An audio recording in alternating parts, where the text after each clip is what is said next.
运20大型运输机再次现身武汉，这次与之前却有些不同，有一点值得关注，敬请关注本期军事热点。随着我国军工业水平的不断提高，我国空军的实力也有了非常显著的提升。近年来，我国的军用飞机已经逐步进入了20时代。众所周知，在去年疫情的时候，我军的运20大型运输机的表现非常亮眼，因此它也成为了社会各界所关注的对象。近日，我军的运20大型运输机再次现身武汉，并有了新的变化。日前，有网友在武汉的天河国际机场拍摄到了我军运20大型运输机的一张照片。然而，细心的网友发现，这架运20大型运输机不一般，它与此前亮相的运20大型运输机有些不同。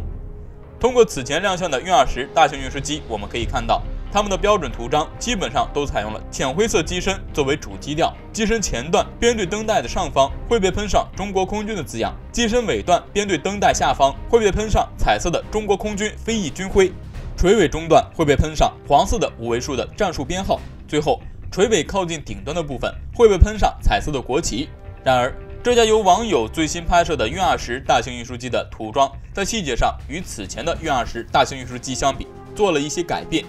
该照片显示，这架运20大型运输机一如既往地采用了此前的主基调，但是前段编队灯上方并没有喷上中国空军的字样，机身后段编队灯带下方的彩色空军飞翼标志也被改成了中心镂空银灰色描边的飞翼军徽，并且垂尾中段的5位数战术编号的字体也变小了，并被改成了银灰色。最值得关注的是，垂尾上端的国旗被取消了，对此不少人感到非常疑惑，为何这架运20大型运输机和此前的运20大型运输机不一样呢？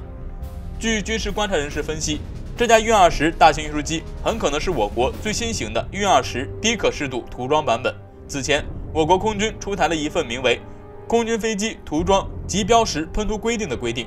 据了解，新的规定将能够加强空军军机的涂装和标识的管理，更能适应实战化的任务需求。由此可见，军迷心中的疑惑已经解开了。因此，此前运20大型运输机上的图标有些醒目，在实战中稍有不慎就会被敌方发现。取消垂尾上段的国旗，很有可能也是为了降低运20大型运输机的可视度。所以说，我们并不要太过于解读这一改变。不得不说，中国空军的发展速度确实非常迅猛。有了运20大型运输机之后，中国空军可以说是如虎添翼。根据公开消息表明，已经有超过20架运20大型运输机列入中国空军的中部和西部战区。按照我国的发展速度，相信在不久的将来，将会有更多的运20大型运输机列入我国空军。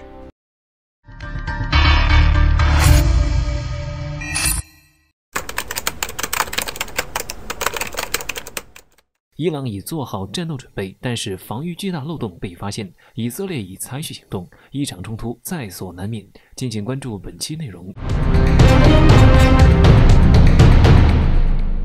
其实，中东地区可以说是在这个世纪最不稳定的地区，该地区常年发生战乱，而伊朗由于计划研究核武器，更是面临着随时可能遭到毁灭打击的情况。伊朗一直在为未来可能面临的外部攻击做准备，而它的地下核设施建在一个坚不可摧的地点。在1981年，以色列就曾怀疑伊拉克总统萨达姆·侯赛因是否试图获得核武器，因此特拉维夫决定启动巴比伦行动，使用第一批 F-15和 F-16飞机摧毁伊拉克的奥斯拉克核反应堆。26年后的2007年，以色列对叙利亚采取了同样的行动，摧毁了位于德尔祖尔附近沙漠深处的秘密比弗尔活性反应堆。而伊朗最近增加浓缩铀丰度的举动引起了观察家的担忧，因此据报道称，以色列已经开始在准备行动。当然，就其距离、可及性和防御系统而言，伊朗相对来说是一个更加困难的目标，而这其中最大的问题在于，以色列是否可以在没有美国介入的情况下成功。伊朗认识到其核设施的长期威胁来自美国、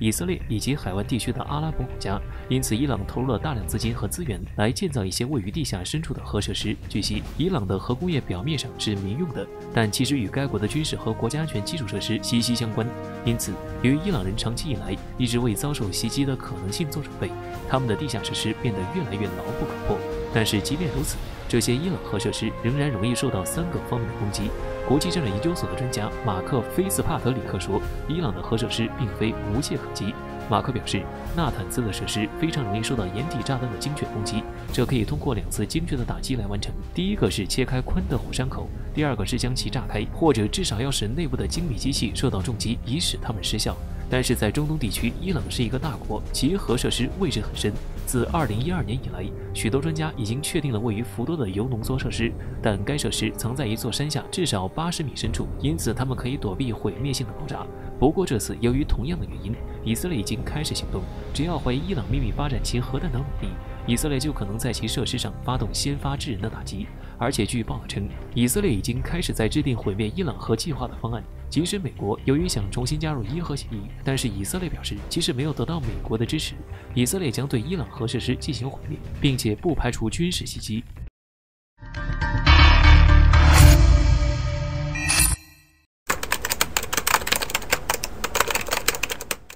为何俄罗斯人认为越南可能就是下一个印度？是否会对南海局势产生深远的影响？为何说越南正在追赶中国的脚步？敬请关注本节目。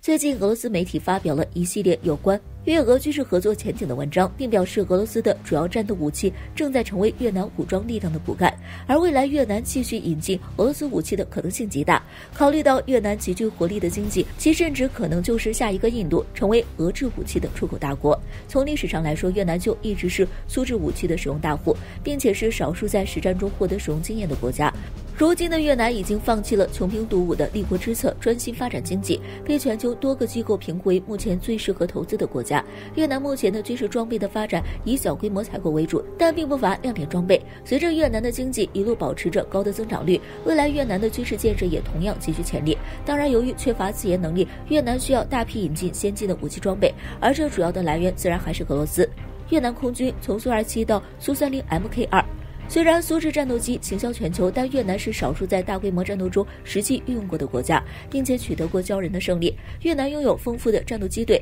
以俄罗斯、苏联战斗机为核心，例如米格17、米格21、苏22或苏27，其中最先进的是苏30 Mk2双座多功能战斗机。对于这款飞机，中国军迷完全不会陌生，因为它本来就是苏货1为满足中国海军航空兵的要求，从苏30 MKK 的基础上改进而来。其重点是增强了对地对海打击能力。中国海军航空兵引进了24架一个团的兵力，采用海航特有的浅灰色涂装和白色雷达罩，辨识度很高。而越南空军根据其传统采用了青色丛林迷彩涂装。根据公开消息，在2004年至2016年期间，越南共接收了36架苏30，越南空军完全掌握了该机的使用和维护，能够自行修复中等程度的损坏。据媒体报道，越南不排除未来从俄罗斯订购更现代化的多用途战斗机的可能性，包括第4代的苏35和第5代苏57。如果越南的现代化俄制战斗机的规模突破100架，自然会对南海局势产生深远的影响。越南海军猎豹级导弹护卫舰和击落636型常规潜艇。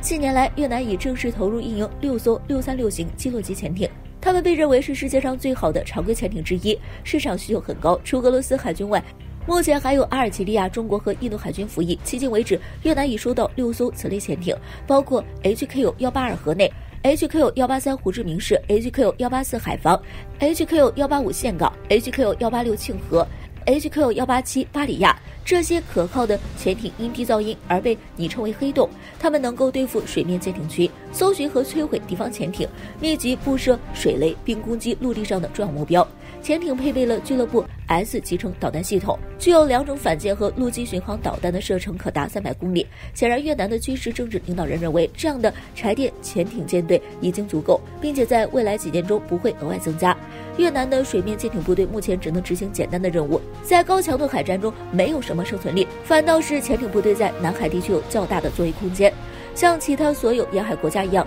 越南也非常重视岸舰导弹，毕竟其海岸距离中国的西沙群岛非常近。越南装备了俄罗斯 K300P 堡垒 P 海岸反舰导弹系统和 P800抗玛瑙岸舰导弹。堡垒 P 虽然推出时间较早，但其射程较远，可以覆盖600公里的海域范围，而超音速导弹 P800的速度高达 2.5 马赫，射程可达300公里，可以穿透强大的海军防空系统。考虑到西沙群岛附近水域狭窄，这些岸基导弹反而比作战舰艇具备更大的威胁。越南防空和中国军队一样的 S-300 PMU-1，越南防空部队配备了俄罗斯安泰公司开发的机动防空导弹系统 S-300 PMU-1，和中国军队引进的为同一型号。尽管该系统不是最新产品，但仍然非常适合当今的作战条件。除了 S-300 外，越南还引进了以色列的斯派德中程防空导弹系统。这套系统使用以色列空军的德比和怪蛇导弹作为主武器，具备不错的性能，但其射程不足，